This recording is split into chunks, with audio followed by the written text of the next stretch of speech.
internet of value at Ripple, we're thinking much bigger than just cross-border payments. It's kind of like Amazon with rare books in the early days, just this market happens to be a $10 trillion market. We are at a historic turning point.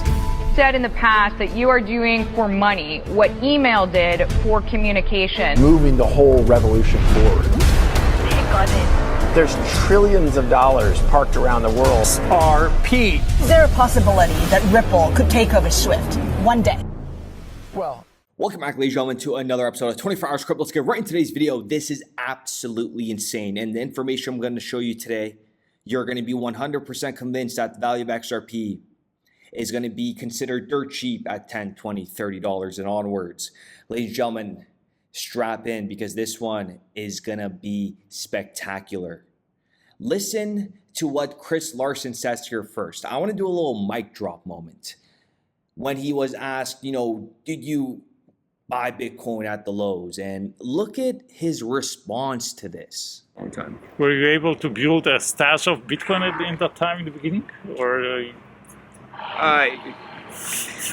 we were much more focused on creating a better version of Bitcoin. Okay. I mean, Bitcoin is fascinating. I think one of the things that was troubling to kind of the early developers of what became XRP Ledger was just how non-green it was, right? And that's a continuing problem. It's using too much energy needlessly.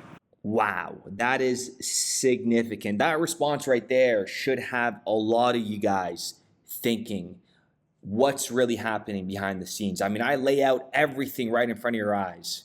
And for the ones that understand, the intelligent ones, you guys know this thing is going to be absolutely melting people's faces. No one is ready for what's about to happen.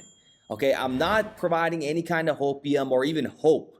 I'm providing factual information that I'm going to back up with a montage clip that everybody's jaws are going to drop. Swift came out with this today, 2 hours ago, saying tomorrow they're hosting a little event, Unlocking Global Interoperability, the future of cross-border payments.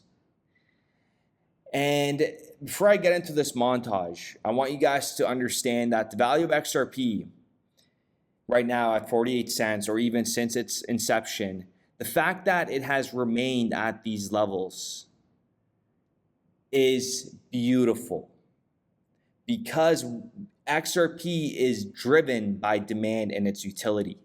And if you're catering to a multi-trillion-dollar ecosystem, why would this asset go anywhere until you have everybody on board and they're ready to transition into the new infrastructure? Do you understand what I'm trying to say here?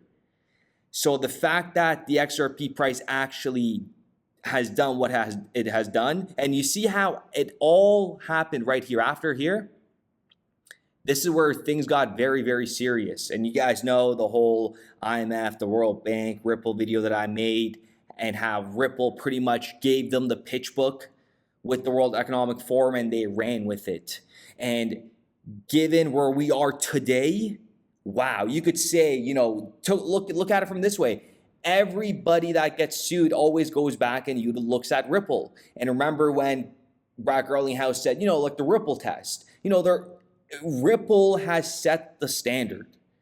Like that can't be hard to, believe me. I do think, as you say, I think it's a pretty bellwether case at this point. And we talked about, the Howey test is this orange grove for a Supreme Court case in the 40s. I think that the Ripple test may be what we look at in the future. So listen to this clip.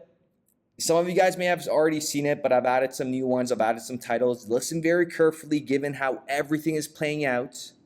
And then I'm going to give you a mic drop moment with what Chris Larsen says. He just puts the icing on the cake. But just listen carefully. Look at the screen. There's some writing here. This is spectacular. So in short, our proposals, I think, is a quite simple one. And that is that there be a independent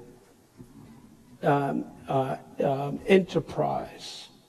Now, it can be a quasi-governmental. There's certainly a role for strict standards and government role in this.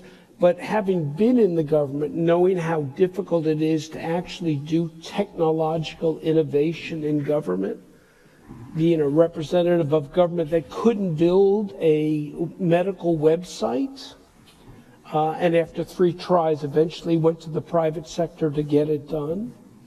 This has really got to be built, if it's going to be built on time and it's got to be built with private sector involvement. But that entity would make those standard protocols available to the entire existing financial ecosystem. Possibilities. Something is going to be the trust layer that lots of stuff gets built on that's programmable. To banks, payment providers, and others, standard set of protocols. Ripple is trying to be a payment rail for all the money that sits in between the banking system, and there'll be a new economy built on top of that. The ability to enhance each other's understanding, the ability to connect the diverse economies, the 200 or so countries in the world, and make sure the payment system works for all different profiles of companies. When we took 3 economies, Singapore, France, and Switzerland, and pooled their CBDCs in a common kind of offshore pool that was an automated market maker. And in that automated market maker, all the currencies could trade against each other. Interoperability of economies actually connect more than 200 countries, and particularly their payments and securities infrastructures with each other. My gut feeling is we're not going to know the winner for 3 to 5 years. I'm not positive it's going to be winner take all. The winner is going to be worth a whole lot of money because more and more of the world will get built on top of a trust protocol. We need to make sure that the payments architecture has the right privacy protections so that people can trust using the system, because trust is really the essential linchpin of any payment system. The world will get built on top of a trust protocol. And that is just a few, videos. There is way more out there. This is just the tip of the iceberg. And so now all the information you just, took in, listen to what Chris Larson says here. XRP Ledger, now I'd say that is much more about XRP Ledger plus things like ILP, interoperability. How do you get all things in the world interoperable? And then how do you have a single bridge currency, XRP for example, that makes it much more efficient in how value travels cross-border, cross-network, all around the world. So that was kind of the basic idea. So from what I understand, Ripple solves 2 problems. One of the problems... Ladies and gentlemen, go ahead and smash that like button. The value cannot be dirt cheap. It logically doesn't make sense, for it to be at $5, $10. Those prices are nowhere near a successful rate. I don't think, again, this is no affiliation with Ripple. I don't work for Ripple. Nobody pays me anything. But given what we know about XRP, it would fail at $10. Ripple would see that as a failure if the price of XRP is at $10. It's good, but it's not achieving its full potential. And the full potential of XRP is wow. That's all I got to say. It's truly mind-blowing. And that is why when it comes to privacy, listen to what McAfee says here. McAfee has, very intelligent man, and he knows the right and wrongs, and listen to what I'm talking about in terms of technology. So listen to what he says here about Bitcoin and its privacy. And also keep in mind, McAfee had a lot of stuff on people, okay? We're talking about the US government. This guy is a very intelligent man. Just listen to what he says here. It's going to be it's always around, and I believe will be our store of value for crypto. But it will not be the winner, certainly, for a whole bunch of reasons, and least of which is privacy. And then, again, going back to what Mike Novogratz says here, whoever does it is going to be worth a lot of money. I'm not positive it's going to be winner take all. The winner is going to be worth a whole lot of money because more and more of... And that is why I tell you, Ripple is going to be a $1 trillion company at minimum. Ripple is going to surpass $1 trillion. This thing is going to be huge. We have pretty much the Amazons, the early Teslas, the early Apples, all being set up right in front of our eyes. and you guys are out here getting distracted by, not you guys, but the regular average Joe is getting distracted by Solana and a girl saying "Huck 2" on that thing. Like that, it's disgusting the world we live in today. That girl is now on podcasts talking about what she like. It's a very, very scary world to be, to live in. Let me know what you guys think in the comments down below, but goddamn. So with that being said, ladies and gentlemen, let me know what you guys think in the comments down below. Mikey knows. So now that's why he's over here on camera sucking on Brad G's, what? Like, I was skeptical that XRP would have lasting power because Ripple, the company, owns 60% of them, now 55 or 50% of them. And I was like, that just doesn't seem a proposition that's going to work.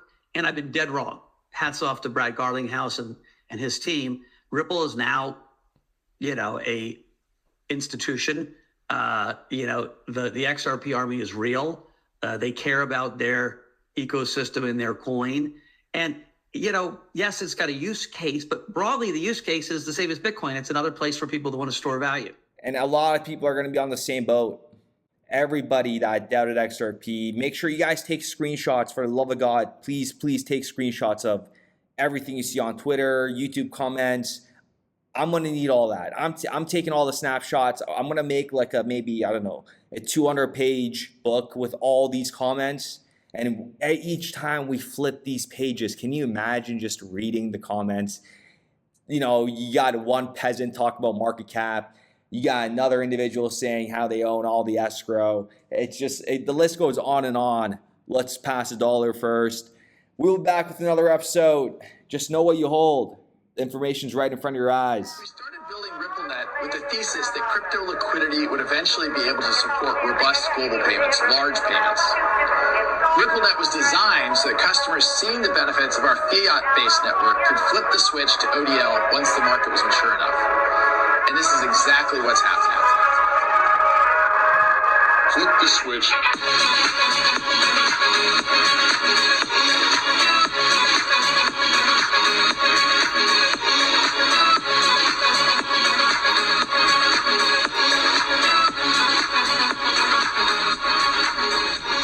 I think what we're building has, it's solving a real problem. And I think all of the tokens, my advice to anybody would be, understand the utility. If there's real utility and there's real value being delivered to a real customer, there will be value in the token.